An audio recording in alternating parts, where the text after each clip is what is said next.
하나님의 말씀 계속해서 로마서의 말씀 보겠습니다. 로마서 8장 12절부터 17절까지 말씀 세 번역으로 우리 함께 교독하겠습니다. 그러므로 형제자매 여러분, 우리는 빚을 지고 사는 사람들이지만 육신의 빚을 진 것이 아닙니다. 우리는 육신을 따라 살아가야 할 존재가 아닙니다.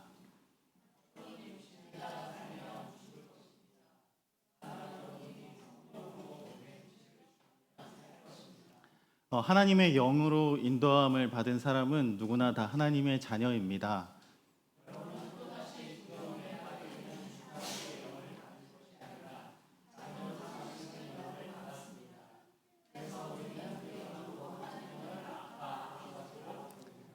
바로 그때에 그 성령이 우리의 영과 함께 우리가 하나님의 자녀임을 증언하십니다. 다 같이 읽겠습니다.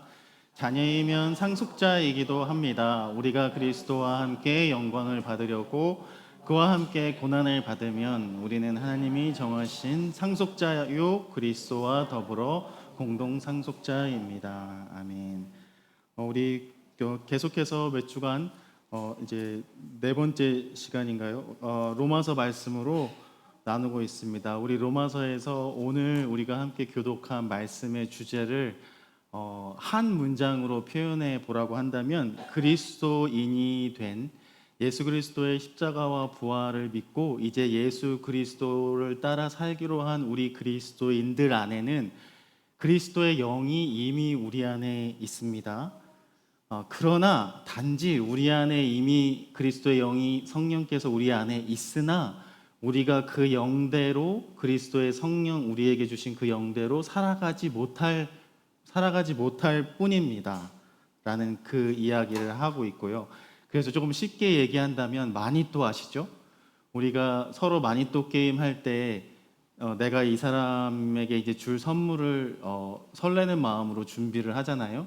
그러한 마음으로 우리 각자에게 있는 아름답고 귀한 그 선물들과 은사들이 우리 안에 이미 하나님께서 부어주신 그 은사들이 있습니다. 이제 그 은사로, 그 하나님의 영으로 우리가 할 일은 이 은사들을 함께 하나님께서 우리에게 그리하신 것처럼 서로 함께 나누는 일입니다. 쉽게 얘기하면 이 얘기를 바울이 하고 싶은 것이 로마서의 주제입니다. 그래서 이 오늘 로마서의 주제를 조금 더 잘 이해하기 위해서 조금 우리가 생각해 보면 좋은 이야기가 뭐가 있을까, 복음서 이야기가 무엇이 있을까 생각해 봤더니, 우리가 너무나도 잘 아는 예수님과 사마리아 여인의 대화를 한번 생각해 보았습니다. 사실 이 이야기는 하나님께서 우리와 함께 하신다는 그 믿음, 그리고 하나님께서 우리와 함께 하신다는 그 이해가 어떻게 변화했는지 이 예수님과 사마리아 여인의 대화 가운데 그 주제를 통해서 잘 드러나고 있어요. 우리가 늘 묻고 있는 질문이기도 한, 하나님께서는 그렇다면 어디에 계십니까? 를 다루고 있습니다. 예수님과 사마리아의 대화의 주제를 쉽게 생각해 보면, 예배하는 장소, 하나님께서 머무시는 장소, 그 성전에 대한 것이었고, 그렇기 때문에 예수님과 그 사마리아 여인의 대화의 흐름도 하나님께서 그리심산에 계십니까? 아니면 예루살렘 성전에 계십니까? 그 하나님을 예배하려면 우리가 그리심산에 가서 예배해야 합니까? 아니면 예루살렘 성전으로 가서 예배해야 합니까? 결국 이 대화의 주제는 하나님께서 어디에 계십니까? 라는 것이었고, 이 사마리아 여인과 예수께서 나눈 이 대화의 주제가 예수님께서 계신 곳, 그것이 어디에 계신 것이 중요했던 것은, 우리가 이 배경을 좀 살펴보면 이스라엘 백성들에게는 하나님께서 어디에 계시느냐라는 사실이 매우 우리와 마찬가지로 중요했기 때문이에요. 그래서 이스라엘 사람들은 예수님께서 어디에 특별히 계시다고 믿었죠? 성전에 계시다고 믿었고, 이 개념이 중요했는데, 생각해 보세요. 이스라엘 백성이 이제 이집트에서 종살이 하다가 이집트에서 출애굽해서 광야로 나오게 되었는데, 이제 이스라엘 백성에게는 뭐가 중요하다? 하나님이 우리와 함께 하신다는 사실, 그리고 하나님께서 계시는 장소, 하나님께서 어디에 계시느냐가 중요한데, 막상 우리의 현실을 살펴보니 특별히 이스라엘 사람들의 이해 안에서는 하나님께서 계시는 성전이 중요한데 그 성전이 이제 그 나와서 광야를 유랑하게 된 이스라엘 백성에게는 성전이 없잖아요. 그럼 성전이 없다는 것은 무슨 얘기예요? 이제 하나님이 심지어는 하나님이 우리와 함께 하시지 않는다. 그리고 우리는 하나님이 우리와 함께 계시지 않다는 것을 의미했기 때문에 그러면 안 되니까 광야를 지나가던 이스라엘 백성들은 성전 대신에 무엇을? 천막을 치고 그 안에 이곳에 하나님의 영이 계십니다라고 믿고 그렇게 그 이동할 때마다 그 천막을 걷고 천막을 치고 해서 하나님이 우리와 함께 하십니다라고 실제로도 그렇게 믿고 그렇게 그 광야를 지나왔던 거라고 볼 수 있어요. 이집트 성전에 비하면 보잘것없는 하나님의 머무시는 성소 그리고 성전이었지만 당시 고정되어 있는 장소에서 내가 원하는 시간과 순간에 하나님께 예배하고 하나님께 기도하고 하나님을 만날 수 있다는 사실은 매우 이스라엘 사람들에게는 중요했죠. 그래서 그 성령이 이미 우리 안에 계시는 이제 그 바울의 고민으로 다시금 로마서로 보면 이미 성령이 우리 안에 계시는데 왜 그 성령께서 우리 안에 주인이 되지 못할까가 이 바울의 고민이었습니다. 그래서 다시 이제 복음서로 우리가 너무나도 잘 아는 탕자의 비유를 제가 한번 빠르게 이야기해 볼게요. 우리가 너무나도 잘 아는 이야기니까. 한 아버지에게 두 아들이 있었고 그 두 아들 중에 둘째는 이미 유산을 달라 아버지가 죽게 되실 때 받게 되는 내 유산을 달라 요청을 하고 생각해 보면 유산을 미리 달라는 그 작은 아들의 요청은 아직 죽지 않는 아버지를 죽은 아버지로까지 만드는 되게 무례하고 해서는 안 될 요청이었지만 아버지는 그 요청을 허락을 했고 심지어 그 받은 유산으로 이 둘째 아들이 집을 떠나서 잘 살았으면 좋았을 텐데 그렇지 못했고 아버지께 받은 유산을 다 탕진하고 거지가 되어 돼지를 쳤다라고 우리가 알고 있죠. 사실 여기서 왜 하필이면 돼지를 쳤다고 했을까 또 생각해 보면 사실 이 쓴 저자가 유대인이 가장 부정하게 여기는 짐승 중에 하나가 이 돼지였으니까 그 둘째 아들이 그 유산을 가지고 나가서 탕진한 그 삶의 마지막이 얼마나 비참한 상황임을 보여주고 있습니다. 어쨌든 다시금 집에 돌아온 이 둘째 아들에게 아버지는 이제나 저제나 오기를 기다리다가 모두의 예상과 밖으로 거짓골 아들을 멀리서 알아보고 버선발로 달려나가 그 아들을 안고 씻기고 입히고 가락지를 끼우고 심지어 잔치까지 벌여줍니다. 이 비유이야기는 여기서 끝나지 않고 큰 아들의 그 반응으로까지 넘어가는데요. 밭에서 돌아오는 길에 풍악 소리가 들리는 것을 보고 이상하게 여겼고 나중에 생각해 보니 이제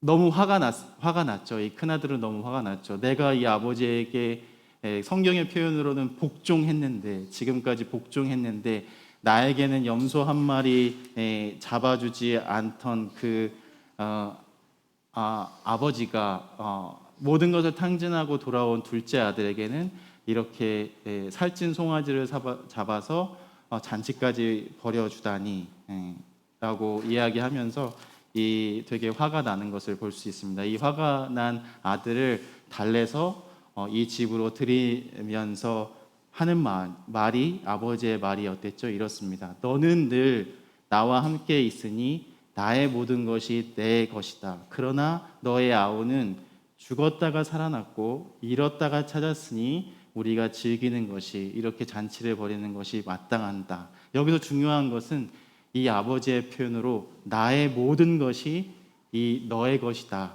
라고 말한 것이었어요. 근데 사실은 이 누가복음 15장의 말씀을 비추어 보면 이 큰아들은 그것을 생각하지 못하고 살아갔었던 것 같아요. 집안의 재산이 모두 아버지의 것이라고만 여겼지 자신의 것이라고는 생각하지를 못하며 살아가던 사람들에게 이 아들에게 한 아버지의 말, 나의 것은 모두 너의 것이다 한 말처럼 우리가 늘 이 말을 생각해 보면 하나님께서 우리에게 늘상 하나님을 찾고 하나님의 그 은혜를 구하고 하나님의 넉넉함을 구하는 우리에게 하나님께서 들려주시는 말씀이라 생각이 들거든요. 나의 것이 이미 모두가 너의 것이다. 그러나 단지 우리가 그것을 그렇게 생각하지 않고 살아가는 큰아들처럼 그렇게 생각하지 못하고 살아가는 것이 우리의 모습이구나 라고 생각해 볼 수 있습니다. 너는 늘 나와 함께 있다. 여기서 주어가 너인 것처럼 임마누엘의 하나님, 영이신 하나님은 언제나 우리와 함께 하고 계시는 하나님. 우리가 그것을 믿음에도 불구하고 우리가 기도할 때 어떻게 기도하죠? 하나님, 우리와 함께 동행해 주십시오. 우리와 함께 해 주십시오라고 기도하고 있잖아요. 이걸 조금 더 깊이 생각해 보면 그 말은 이미 우리와 함께 하시는 하나님의 그 존재를 우리가 아직 인정하지 못하고 받아들이지 못하고 있는 상태라고 얘기할 수. 이미 하나님께서 우리와 동행하시고 하나님의 것을 우리에게 모두 주셨고 하나님이 언제나 내가 어디 가든지 동행하시라는 분에 대한 나의 확실한 믿음이 있으면 사실은 이스라엘 백성이 성전이 중요했던 것처럼 성전이 이제 중요하지 않게 됩니다. 왜? 우리가 가는 곳, 우리가 숨쉬는 곳, 우리가 살아가는 곳이 어디가 되었든지 그곳이 하나님께서 우리와 함께 하시고 우리와 동행하는 장소가 되기 때문이에요.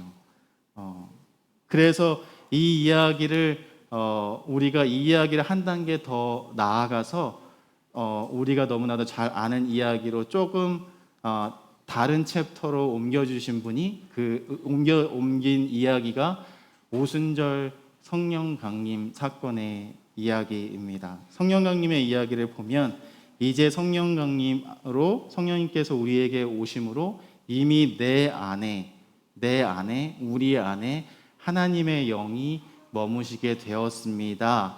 이 사실을 우리가 깨닫게 된 사건입니다. 그래서 바울의 맨 처음 제가 설교를 시작할 때 말씀드렸던 그 바울이 하고 싶었던 이야기, 왜 내 안에 이미 하나님의 영이 있으나 내가 그 하나님의 영대로 살지 못할까요? 왜 그 영이 우리의 주인 되게 살지 못할까요? 그리고 왜 여전히 내 안에 하나님의 영 대신에 주인 노릇하는 그 무엇이 있을까요?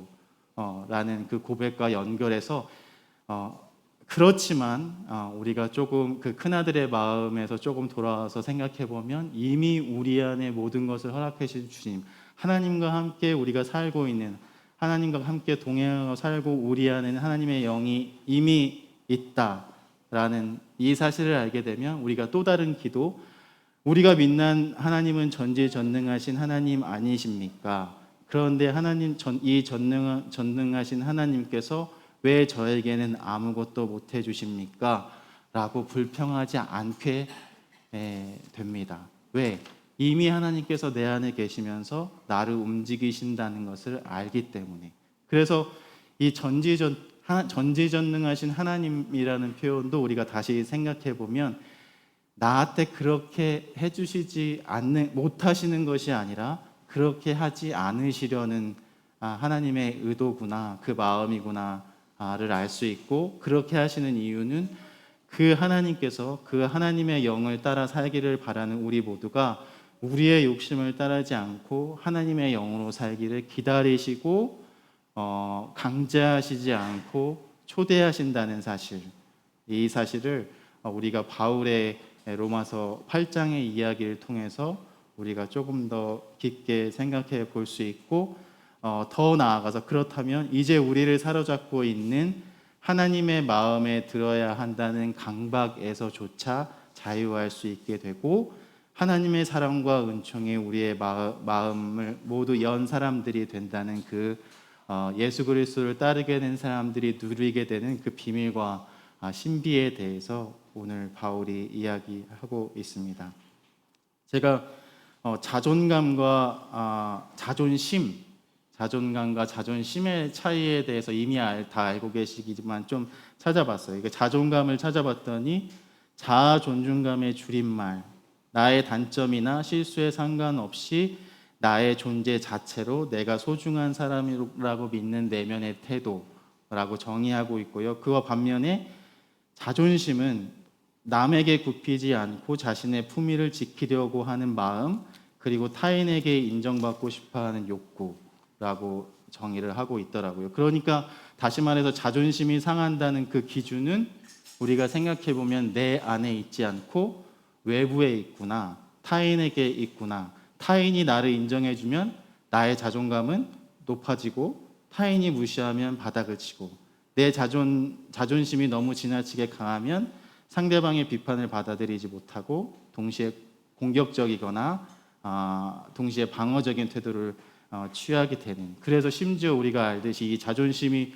굉장히 중요한 사람들은 자신의 목숨을 끊기도 하고 목숨을 걸기도 하고 한다는 거 우리가 너무나도 잘 알고 있잖아. 이 모든 것이 자신의 존재의 가치를 증명해야 되면서 살아가야 되기 때문에 그렇습니다. 하지만 그와 반면에 자존감은 내가 최고의 존재라는, 내가 최고라는 그 존재 가치를 증명할 때 생기지 않고 나의 존재를 나된 상태로 그대로 사랑하고 받아들일 때 생겨난다고 해요. 우리가 다 알고 있듯이 심리학자들이나 정신분석학자들이 이야기하는 거잖아요.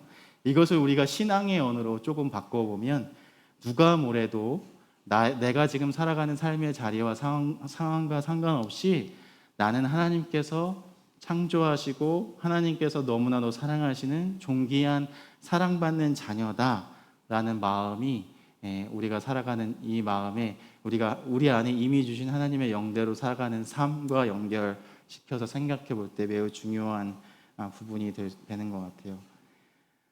저에게 단 한 편의 설교, 제가 가장 인상 깊고 나에게 영향을 주었던 단 한 편의 설교를 꼽으라면 신학자 중에 문화신학자인 폴 틸리히 박사님이 그 학자가 이야기한 설교가 있어요. 그 화면으로도 혹시 제가 조금 준비해 놓았을 텐데 이런 말을 했습니다.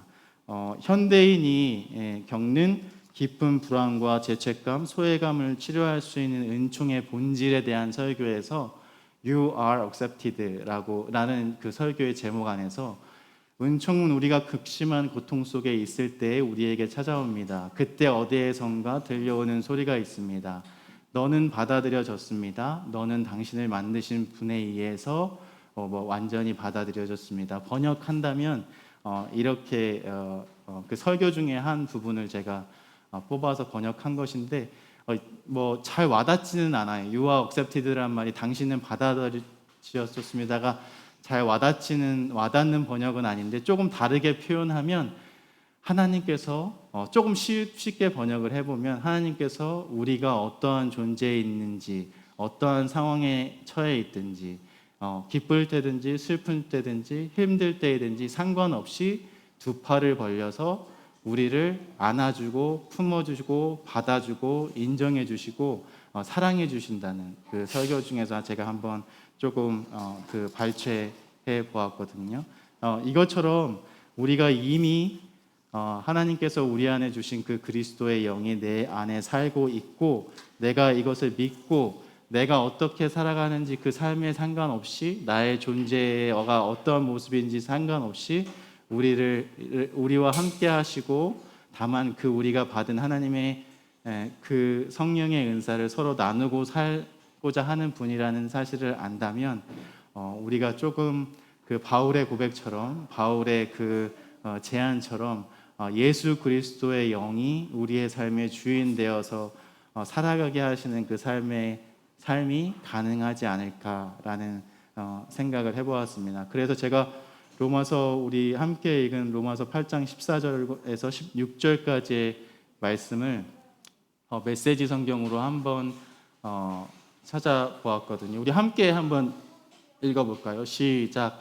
하나님의 영이 우리를 손짓해 부르고 계십니다. 하나님께 받은 이 부활 생명의 삶은 결코 소심하거나 무거운 삶이 아닙니다. 이는 기대에 넘치는 모험의 삶, 어린아이처럼 늘 하나님께 다음은 또 뭐죠? 아빠라고 묻는 삶입니다. 하나님의 영이 우리의 영을 만지셔서 우리가 정말 누구인지를 확증해 주십니다.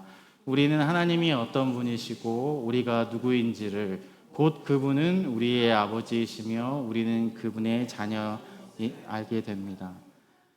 그래서 말씀드린 것처럼 자존심이 종살이의 영이라면, 바울도 여러 곳에서 그 주인된 예수 그리스도가 주인된 삶과 세상의 종이 되어 살아가는 삶을 비교했듯이, 자존심이 종살이의 영이라면 나를 계속해서 무언가에 끌려다니게 하고 급하게 만들고, 내 마음에 만족되지 않으면 화가 나고 인생이 불행하다 느끼고 상처를 받는 삶이라면, 자존감은 내가 하나님의 자녀임을 받아들이기만 하면 충만하게 채워지는 기쁨, 그 자녀 삼아 주시는 기쁨으로 살아가는 삶이라고 생각해 볼 수 있겠다 싶습니다. 그래서 우리는 모두가 하나님의 자녀고 그 사실을 온전히 받아들이면 그 다른 모든 어떤 것이 필요치 않다는 사실, 그리고 오히려 세상의 힘 앞에서도 당당하고, 그리고 그 세상 앞에서 그리스도의 영이, 이미 내 안에 계시는 그리스도의 영이 주인 되시는 삶을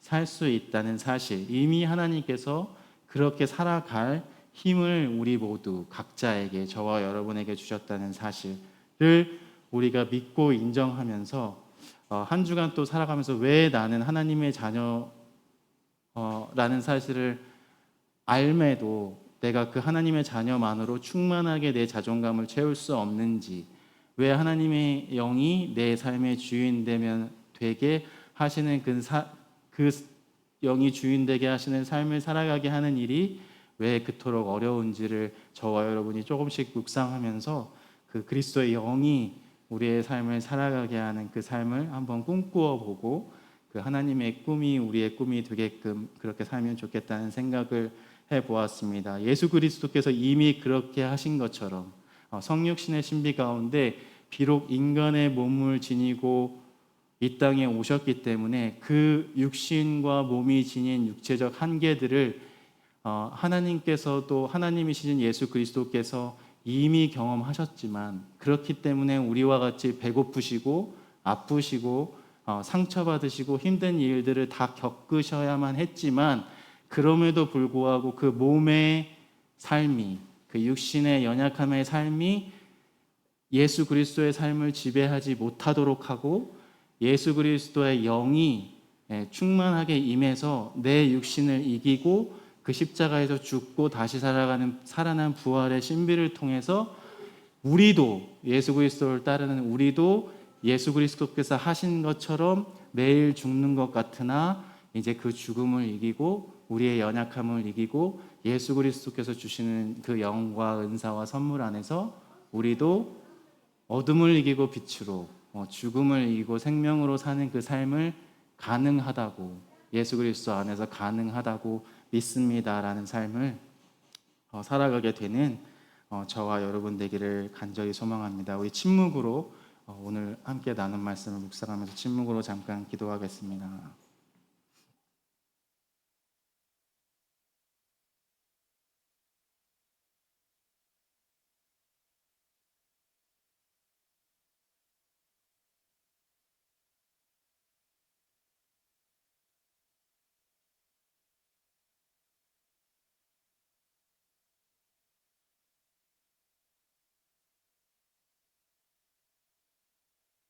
창조주 하나님, 우리 모두 여름의 한 가운데를 지나가고 있습니다. 매년 더 덥고 습해지는 여름을 지나가기가 참 어렵습니다. 무더위와 호우로 피해를 본 우리의 이웃들이 있습니다. 또 무더위 속에서 생계를 위해서 어쩔 수 없이 땀 흘리며 고생하는 우리 이웃들이 있습니다. 우리 이웃들의 안전과 평안을 위해 이 시간 기도합니다. 특별히 지구 반대편 스페인에서 산불로 인해 거의 한 도시에 모든 것이 타버리고 막대한 피해를 입었다는 소식을 우리가 전해 들었습니다. 평생 살아온 삶의 터전과 모든 것을 잃어버리고 막막해할 사람들을 주님의 위로로 위로해 주시고 다시금 시작할, 다시금 일어설 힘과 용기를 주시기를 바랍니다. 생명의 하나님, 당신이 창조하신 세상 가운데 우리가 주님의 마음을 가지고 살아가며 청지기로서의 삶을 사는 일에 우리의 마음과 힘을 쓰고자 합니다. 먼저 우리 삶 가운데 주님의 가르침과 삶대로 살아갈 그 기쁨을 잃어버리지 않기를 기도합니다. 여기에 모인 우리 모두가 어떠한 큰 기적을 바라는 것은 아닙니다. 우리의 일상 가운데 주님의 동행하심을 믿고 느끼며 주님의 꿈과 주님의 바람이 우리의 꿈이 되기를 소망합니다. 평화의 하나님, 하지만 당신의 꿈과 우리의 삶은 너무나 멀어져 있는 듯 하기도 합니다. 우리가 주님의 평화와 사랑을 말하면서도 세상의 힘과 세상의 유혹 앞에 쉽게 흔들립니다. 당신께서 창조하신 작은 한 생명을 소중하게 여기며 살아가겠습니다 하면서도 그 멀리 전쟁의 한가운데 있는 이들의 고통에는 놀랍도록 무감각해진 이 세계에서 우리는 어떻게 살아가야 할까요? 적을 만들고 내 편을 만들고 또 그 적을 이기면서 살아가는 것이 성공이라 잘하는 것이라 가르치는 이 세상의 법 앞에 당신의 사랑과 당신의 능력으로 살아가기를 소망합니다. 욕심보다는 절제를, 위협보다는 대화를, 혐오보다는 환대를, 결국 주님과 함께 빛에 머물며 사랑과 선택을 선택하며 살게 하옵소서. 이 시간 우리 공동체 안에 몸과 마음이 아픈 이들을 위해 기도합니다. 몸과 마음이 가난한 이들, 그들에게 당신의 나라가 임한다고 약속하여 주셨습니다. 우리가 이 약속을 믿고 오늘 이 순간순간에 이 소망과 고백으로 오병이의 마음으로 또 주님께 봉헌한 손길들이 있습니다. 비록 주님 필요하지 않은 것, 주님께 작은 것이지만 주님 기쁘게 여겨주시고 우리의 삶에 기름 항아리, 쌀 항아리가 마르지 않게 하시며 우리가 주님의 나라와 그 의를 먼저 구하는 삶을 살 때 우리에게 허락하시는 그 참된 복을 누리며 사는 우리 모두 되게 인도하여 주옵소서. 이 마음의 소원과 기도를 담아 우리 주님께서 가르쳐 주신 기도 함께 드리겠습니다. 하늘에 계신 우리 아버지여, 이름이 거룩히 여김을 받으시오며 나라가 임하시오며 뜻이 하늘에서 이루어진 것 같이 땅에서도 이루어지이다. 오늘 우리에게 일용할 양식을 주시옵고 우리가 우리에게 죄 지은 자를 사하여 준 것 같이 우리의 죄를 사하여 주시옵고 우리를 시험에 들게 하지 마시옵고 다만 악에서 구하시옵소서. 나라와 권세와 영광이 아버지께 영원히 있사옵나이다. 아멘. 우리 응답 보냄의 찬양, 우리 하나님의 사랑을 주만 바라볼지라 찬양 드리고 우리 축복하고 마치겠습니다.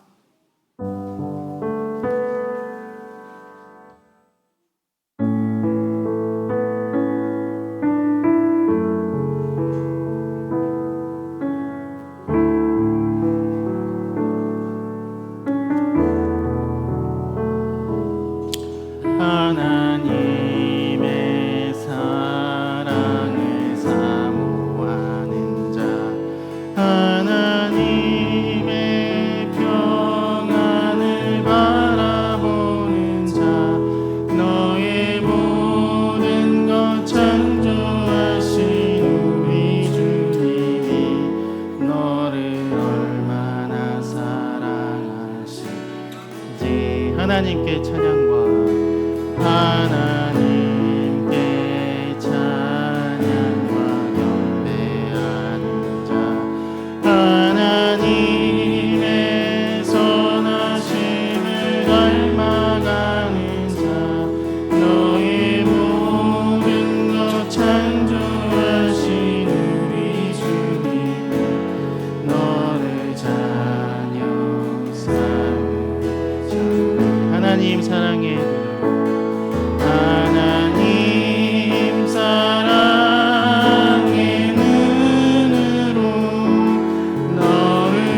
주 예수 그리스도의 은혜와 하나님의 놀라운 사랑과 오늘 지금 이 순간에도 우리에게 존재 가치를 묻지 않으시고 우리의 있는 모습 그대로 우리를 받아주시고 안아주시는 그 성령님의 인도하심과 능력이 이제 세상으로 나아가 그 성령의 영의 이끄심대로 살기를 다짐하는, 하나님의 꿈을 위해 살기로 다짐하는 여기 함께 모여 예배한 이음의 식구들, 그리고 그 일터, 그 기도의 제목들 위해 지금부터 영원토록 함께 하시기를 간절히 축원하옵나이다.